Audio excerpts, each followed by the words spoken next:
وعلى آله وصحبه أجمعين ومن تبعهم بإحسان إلى يوم الدين. أشهد أن لا إله إلا الله وحده لا شريك له وأشهد أن محمدا عبده ورسوله. أما بعد، آج ایوب علیہ السلام، یونس علیہ السلام اور زکریا علیہ السلام کی دعاؤں کا خصوصی تذکرہ اللہ رب العالمین نے جو کیا ہے اسے بڑھا کے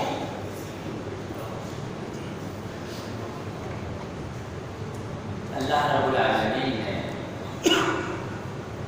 ان آیتوں میں بنیادی طور پر جن باتوں کا تذکرہ کیا ہے وہ یہ ہے کہ اس کائنات میں جو بھی اس دنیا میں آیا ہے وہ اللہ رب العالمین کے حکم اور فیصلے کا محتاج ہے، چاہے وہ کوئی ہو۔ یونس علیہ السلام جو مچھلی کے پیٹ میں اللہ رب العالمین سے دعا کی، وہ دعا تقریباً سبھی لوگوں کو یاد ہے۔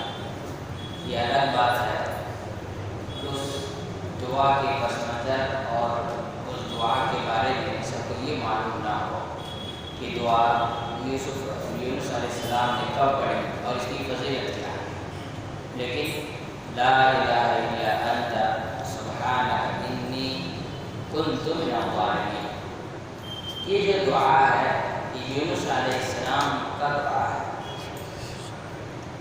یونس علیہ السلام کو قرآن مجید میں دو ایسے ناموں سے پکارا گیا جو ڈائریکٹ ان کا نام نہیں تھا۔ ایک ہے نون، نون بڑی مچھلی، اور ایک جگہ قرآن مجید میں کہا گیا اصحاب الحوت، مچھلی والے۔ یونس علیہ السلام کا ماجرا یہ ہے، واقعہ یہ ہے کہ یونس علیہ السلام اپنے قوم کے لوگوں کو اللہ رب ذوالجلال والاکرام کی طرف دعوت دے رہے ہیں۔ ایک لمبی مدت گزر جانے کے باوجود ان کے قوم کے لوگوں نے ایمان لانے سے انکار کر دیا، نہیں ماننے والے، نصیحت کرتے رہے، لوگوں کو سمجھاتے رہے، لوگوں کو بتاتے رہے، لیکن ماننے جا رہے، یہاں تک کہ عذاب الہی کا وقت قریب آ گیا۔ ایسی صورت میں یونس علیہ السلام اپنے قوم کے لوگوں کو عذاب کی وعید سنا کر کے گاؤں سے نکل گئے۔ ہوا یہ کہ اللہ رب العالمین نے یونس علیہ السلام کو ہجرت کا حکم نہیں دیا تھا۔ جیسے ہم سیرت کی کتاب میں پڑھتے ہیں کہ سارے صحابہ مکہ سے مدینہ ہجرت کر رہے تھے، لیکن رسول اللہ صلی اللہ علیہ وسلم ہجرت کے لیے اللہ رب العالمین کی اجازت کے انتظار میں تھے۔ جب اللہ نے اجازت دی تب اللہ کے رسول صلی اللہ علیہ وسلم مکے سے ہجرت کر کے مدینہ آئے۔ انتظار کا پہلے کہ اللہ تعالیٰ کو اجازت دے گا۔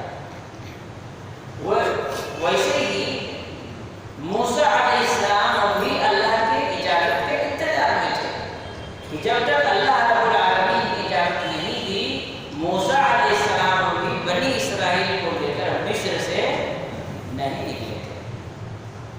تمام انبیاء جتنے بھی اس دنیا میں آئے ان کو کسی بھی قدم کو اٹھانے کے لیے اللہ رب العالمین کی اجازت ضروری تھی۔ یونس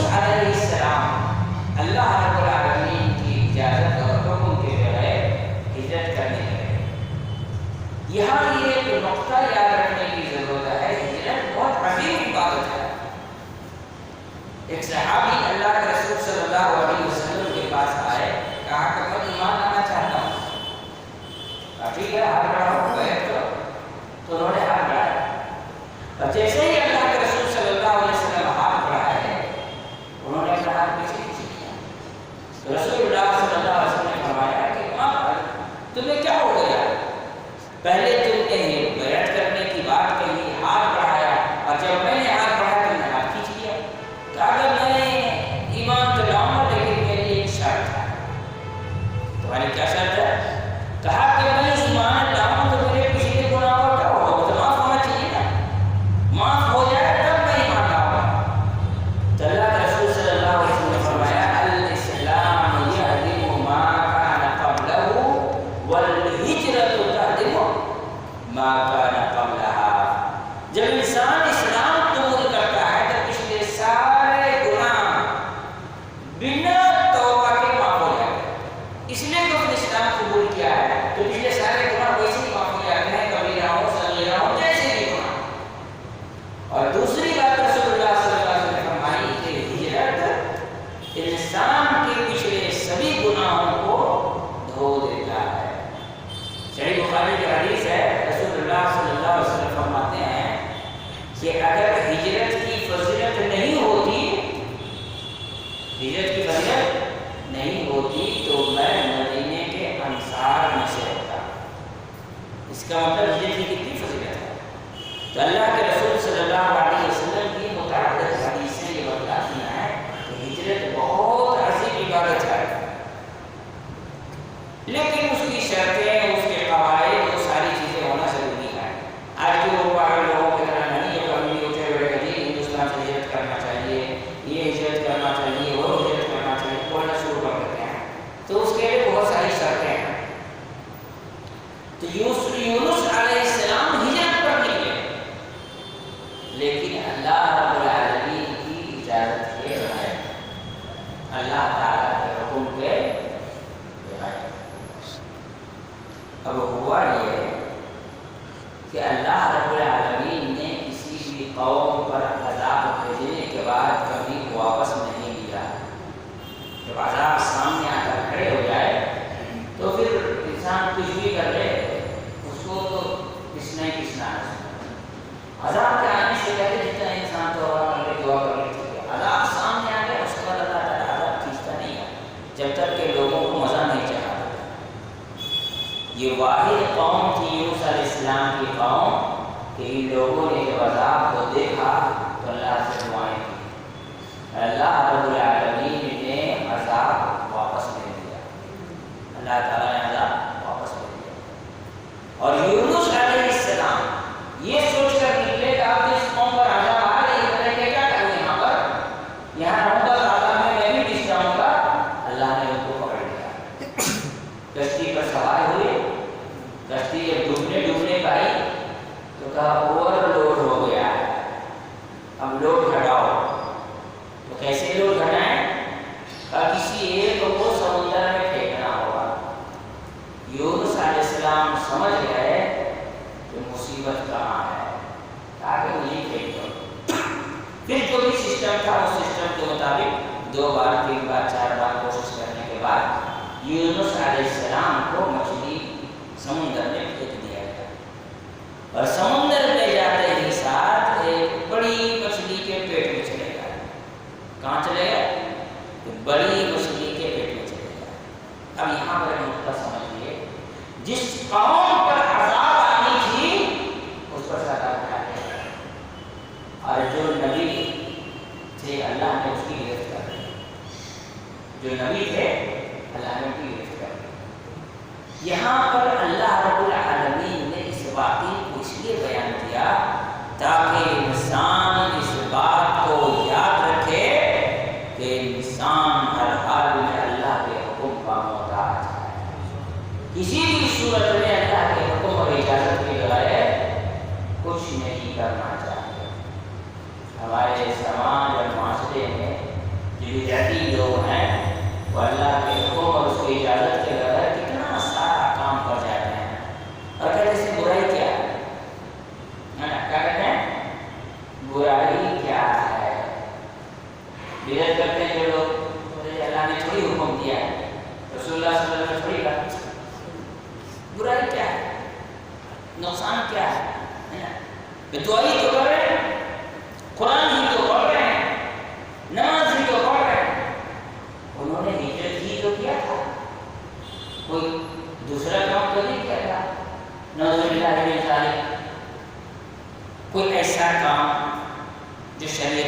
ممنوع ہو، جیسے چوری، ڈکیتی، زنا کرنا، نعوذ باللہ، یہ سب کام تو نہیں کیے تھے.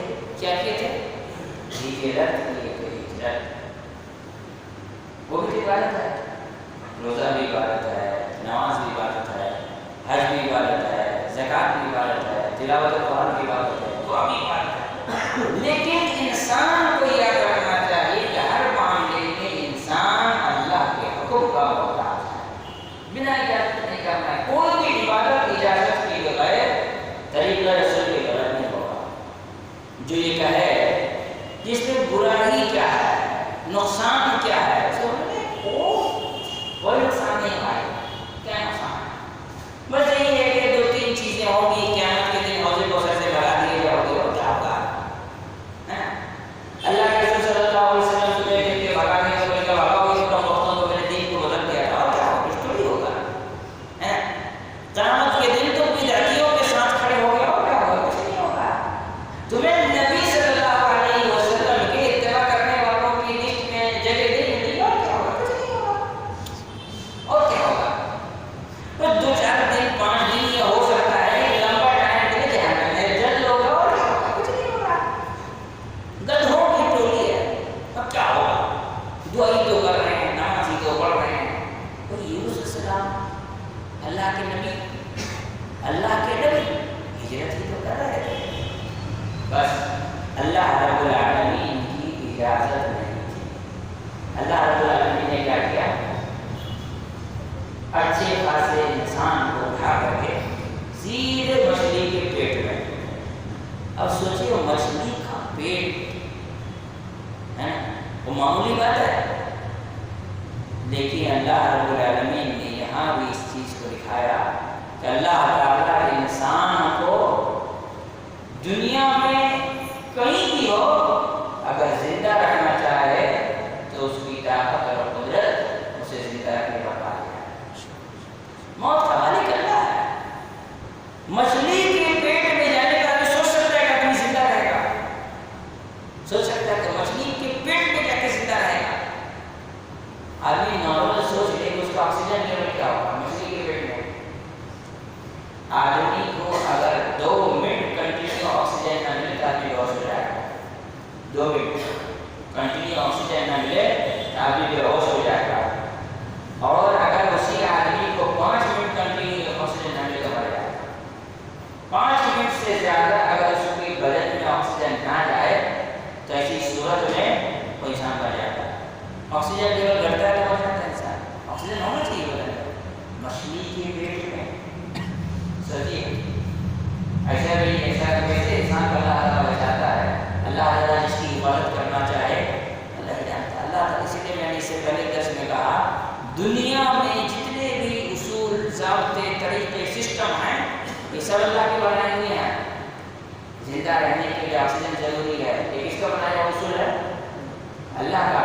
لیکن اللہ رب العالمین اپنے بنائے ہوئے اصول کے خود محتاج بھی نہیں. وہ چاہے تو اس کو الٹا بھی کر سکتا ہے. جیسے عیسیٰ علیہ السلام کی پیدائش، آدم علیہ السلام کی پیدائش کا میں نے ذکر کیا تھا. یونس علیہ السلام مچھلی کے پیٹ میں 1 گھنٹہ 2 گھنٹہ نہیں 3 دن مچھلی کے پیٹ میں. یونس علیہ السلام نے مچھلی کے پیٹ میں دعا کی. کیا دعا کی؟ لا الہ الا انت. 3 سینٹنس ہیں. چوتھا یہ ہے لا الہ الا انت سبحانک انی کنت من الظالمین. 3 سینٹنس ہیں. صرف 3 سینٹنس کا یہ بات لا الہ الا انت سبحانک انی کنت من الظالمین. رسول اللہ صلی اللہ علیہ وسلم نے فرمایا جب کوئی انسان دعا کرے اور اس دعا کو اپنے دعا میں شامل کرے تو اس کی دعا ہر حال میں قبول ہوگی. کتنی بھی بڑی مصیبت آ جائے، مچھلی کے پیٹ والی مصیبت سے بڑی تو نہیں ہوگی. کتنی بھی بڑی مصیبت آ جائے مچھلی کے پیٹ والی مصیبت سے بڑی تو نہیں ہوگی نا. جب وہاں اللہ رب العالمین نے دعا قبول کی، کیا ہے اس دعا میں؟ پہلا لا الہ الا انت توحید ربوبیت و الوہیت الوہیت، اے اللہ تیرے سوا کوئی معبود نہیں ہے. توحید الوہیت، اور توحید الوہیت اس کے اندر نہیں آتا ہے توحید الوہیت. اللہ تو ہی عبادت کا مستحق ہے، تو ظاہر سی بات ہے جو عبادت کا مستحق ہے وہ طاقت والا ہوگا، قدرت والا ہوگا، کچھ کرنے کی صلاحیت رکھتا ہوگا. اسی لیے بعض علماء نے لکھا توحید الالوہیہ تتضمن توحید الربوبیہ، اور لکھا توحید الربوبیہ تتقاضى توحید الالوہیہ. توحید الالوہیہ توحید ربوبیت کو اپنے ذمہ میں رکھ لیا، یعنی توحید ربوبیت توحید الوہیت کے اندر میں آتا ہے، لیکن توحید ربوبیت جب ہو تو توحید الوہیت کا تقاضا کرتا ہے. تو یہ علمی بحث ہے، مدرسوں میں کتاب کو پڑھائی جاتی ہے. تو لا الہ الا انت، نہیں ہے معبود سوائے تیرے. اللہ سے کہا اللہ تیرے علاوہ کوئی معبود نہیں. مطلب انسان یہ کہنا چاہتا ہے کہ انسان کی زندگی میں اپنی مرضی کا کچھ نہیں ہے، جو کچھ ہے سب اللہ کی مرضی کا، جو کچھ ہے سب اللہ کی مرضی کا. سبحان توحید اسماء و صفات، تیری ذات پاک ہے، تیرا کوئی بھی فیصلہ غلط نہیں ہے، تیرا ہر فیصلہ صحیح ہے. آج میں جو مچھلی کے پیٹ میں ہوں طرف سے ظلم نہیں ہے، تیرے طرف سے ظلم نہیں ہے. انی کنت من الظالمین، غلطی میری ہی ہے، میں ہی گنہگاروں میں سے. یعنی انسان اللہ تعالیٰ کے فیصلے سے ایک طرف رضامندی کا اعلان کر رہا ہے، دوسری طرف اس بات کا اعلان کر رہا ہے کہ اللہ ساری طاقتیں قوتیں قدرتیں تیری ہیں، ساری عبادتیں تیرے لیے ہیں. غلطی مجھ سے ہوئی ہے، تو نے جو سزا دیا ہے واقعی میں اس کا مستحق ہوں، تیرے طرف سے ظلم نہیں ہے. تو جب انسان اپنی کمزوری کا، اپنے گناہوں کا، اپنی نااہلی کا، اپنی کمتری کا اقرار کر لیتا ہے تو ایسی صورت میں اللہ رب العالمین اس کے گناہوں کو معاف کر دیتا ہے. تو ایسی صورت میں اللہ کے رسول صلی اللہ علیہ وسلم نے کیا کہا، جو اپنی دعاؤں میں دعا کو شامل رکھے گا اس کی دعا قبول کر لی جائے گی. تو ایسی صورت میں کیا ہوا، اللہ رب العالمین نے یونس علیہ السلام کی دعا قبول کی، اور مچھلی نے یونس علیہ السلام کو لا کے سمندر کے کنارے اگل دیا. سوچئے ایک طرف یہ اللہ رب العالمین کی ایک قدرت کی نشانی ہے جو اللہ رب العالمین نے دکھایا، دوسری طرف یونس علیہ السلام کا یہ معجزہ بھی ہوا. معجزہ ہوا سچے نبی ہونے کی دلیل کہ مچھلی کے پیٹ میں جا کر کے بھی واپس آ گئے. کچھ نہ کچھ اللہ تعالیٰ سبھی نبیوں کو الگ الگ قسم کے معجزات دیتا ہے. پھر یونس علیہ السلام اپنے قبیلے واپس بھی لوٹے اور سب لوگ ایمان بھی لے گئے.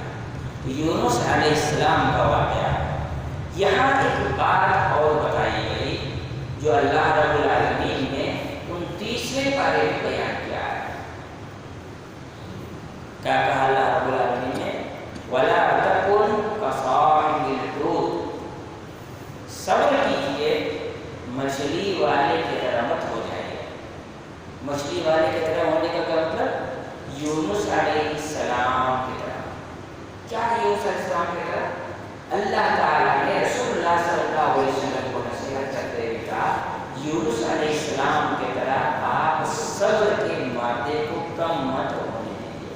یونس علیہ السلام سے یہاں پر یہی چوک ہوئی، چوک بھول نہیں، چوک انسان ہونے کے ناطے سب سے ہوتا ہے نا.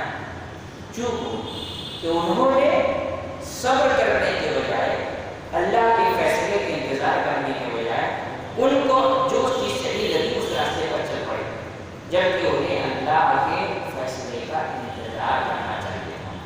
تو اللہ رب العالمین نے رسول اللہ صلی اللہ علیہ وسلم کو اسی بات کی ترغیب دی. معلوم یہ ہوا آدمی اگر صبر نہیں کرتا ہے تو بھاگ کے بھی کہیں نہیں جا سکتا ہے. آدمی اگر صبر نہیں کرتا ہے تو بھاگ کے بھی کہیں نہیں جا سکتا. ہوگا وہی جلا چاہے ہے نا. مدعی لاکھ برا چاہے تو کیا ہوتا ہے وہی ہوتا ہے جو منظور ہاں ہوتا ہے. تو اللہ رب العالمین کی جو مرضی ہوگی وہی ہو کر کے رہے گا. اس لیے انسان کو صبر کرنا ہے اور اللہ کے فیصلے سے بھاگنا نہیں. جو اللہ کے فیصلے سے بھاگے گا وہ اللہ رب العالمین اس کی پکڑ کر دے گا. یہاں یہ بھی سبب ہے کہ جب اللہ رب العالمین نبیوں کی گرفت کر سکتا ہے تو عام انسان کی گرفت کیوں کر نہیں کر سکتا. تو پھر یہاں سے بات نکلتی ہے اس واقعے کی. ایک مولوی صاحب لکھتے ہیں کتاب میں ایک آدمی مرا کر کے قبر میں چلا گیا. تو ایک دوست نے اس کو خواب میں دیکھا. کس میں دیکھا؟ خواب میں دیکھا. خواب میں دیکھا تو دیکھا کہ اس کو پکڑ لیا خواب میں. تو کہا جلدی پوچھو جو پوچھنا ہے, میں بڑی تکلیف میں ہوں. جلدی پوچھو جو پوچھنا ہے, میں بڑی تکلیف میں ہوں. تو کہا کہ اچھا بتاؤ تمہارے ساتھ کیا ہوا مرنے کے بعد. تو اب وہ قبر کے بارے میں بتا رہا ہے کہ بڑی تکلیف ہے, عذاب ہے, پورے بدن میں آگ ہے, ایسا ویسا ہے. لیکن یہ دو ہاتھ میرے جو ہیں یہ عذاب سے بچے ہیں. کس سے بچے ہیں؟ عذاب سے بچے. کہا کیوں؟ ان دو ہاتھوں میں عذاب نہیں, ابھی پورے بدن میں عذاب کیا ہے. کہا کہ ان دو ہاتھوں کے عذاب ملنا ہونے کی وجہ کیا ہے؟ کہا یہ ہمارے بزرگوں کے پیروں کو لگے تھے. کس کو لگے تھے؟ میں آپ ہوائی بات نہیں کر رہا ہوں, دارالعلوم دیوبند سے کتاب چھپی ہے, ایسے ایسی جگہ کی نہیں ہے. ہاں یہ ہمارے بزرگوں کے پیروں کو لگے تھے, اس لیے یہ آواز آئی. اب اس نے آواز کیا ہوا ہے قبر میں کہ اس میں عذاب دیتے ہمیں شرم آتی ہے. سمجھ آیا؟ معلوم ہوا مرید لوگ بزرگوں کو خوب بیٹھ دباؤ پیروں کا, تب عذاب نہیں ہوگا. یہی تو سبق دیا گیا. وہاں یونس علیہ السلام پورا کا پورا کسی کے بیٹھ چلے گئے اور اس کم وقت نے کسی بزرگ کے پیر دبائے, اس کے ہاتھوں میں عذاب ہو. اب پورے جسم میں عذاب سے بچانے کے لیے کیا کرنا ہوگا؟ جو مولوی صاحب لوگ خانقاہوں میں مزاروں میں کرتے ہیں یہ کرنا ہوگا. جو ہوتا ہے پردے کے پیچھے بس سمجھ میں آ جائے. ان کو کوئی بتائے یونس علیہ السلام کا واقعہ پڑھ, نالائق کہیں کا, کتابوں میں لکھ کے خوب چھاپ چھاپ کے بانٹا ہے. ایسے کرتے ہیں. یہ سب جو میں بتا رہا ہوں نا, یہ سب ترک کا بتا ہے, ٹرمپ کارڈ ہے. جب کوئی ایسا لوگ زیادہ چھڑے تو اس کا ایک پرنٹ نکال کے دے دو, اور تمہارے مولوی سے بولو اس کا جواب دے, آنا بند کر دے گا. ہمارے یہاں کے مفتی صاحب 2 دن لگا, 2-3 بار ہم بھیج کے بولے